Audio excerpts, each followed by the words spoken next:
এতিয়া আমি দ্বিতীয় শ্ৰেণীৰ আপোন পাঠখনৰ পৰা এজা কপুৰ কাহিনীৰ পাঠৰ পাছৰ প্ৰশ্নখিনি আলোচনা কৰিম।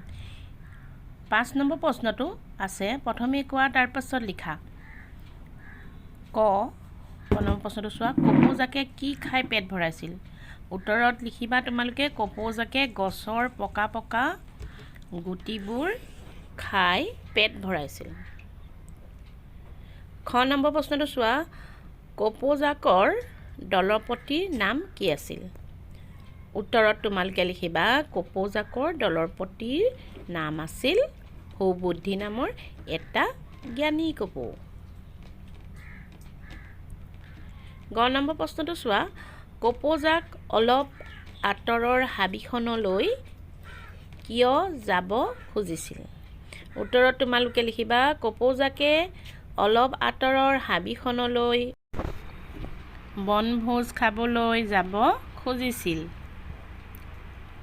তাৰ পাছতে চোৱা নম্বৰ প্ৰশ্নটো, শিমলুজোপাৰ তলত কি সিঁচৰিত হৈ আছিল? উত্তৰত তোমালোকে লিখিবা শিমলু গছজোপাৰ তলত সৰিয়হৰ গুটি সিঁচৰিত হৈ আছিল। নম্বৰ প্ৰশ্নটো চোৱা, কপৌজাক কিহত বান্ধ খাই ধৰিছিল? উত্তৰত তোমালোকে লিখিবা কপৌজাকে এখন জালত বান্ধ খাই ধৰিছিল।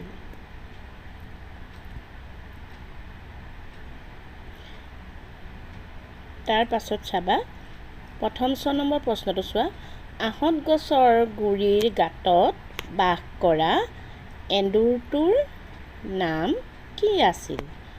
উত্তৰত তোমালোকে লিখিবা আহঁত গছৰ গুৰিৰ গাঁতত বাস কৰা এন্দুৰটোৰ নাম আছিল জগবন্ধু। এতিয়া দ্বিতীয় ৬ নম্বৰ প্ৰশ্নটো চাই লোৱা, কপৌজাকক কোনে জালৰ পৰা মোকলালে? উত্তৰত তোমালোকে লিখিবা কপৌজাকক জালৰ পৰা জগবন্ধু নামৰ এন্দুৰটোৱে মোকলালে। এতিয়া তোমালোকে ৬ নম্বৰ প্ৰশ্নটো চাই ল'বা। ইয়াত যিকোনো পোহনীয়া চৰাইৰ বিষয়ে লিখিবলৈ কৈছে। এতিয়া প্ৰশ্নটো চোৱাচোন, তুমি দেখি থকা যিকোনো এবিধ পোহনীয়া চৰাইৰ বিষয়ে ৩টি বাক্য লিখা। মই পাৰ চৰাইৰ বিষয়ে লিখিছোঁ, তোমালোকে বেলেগ চৰাইৰ বিষয়েও লিখিব পাৰিবা। উত্তৰটো চোৱাচোন, পাৰ চৰায়ে অতি সহজতে পোহ লয়। ই এবাৰত ২টাকৈ কণী পাৰে। ইহঁতে ১২ বা ১৯ দিনৰ ভিতৰত কণী পাৰি পোৱালি জগায়।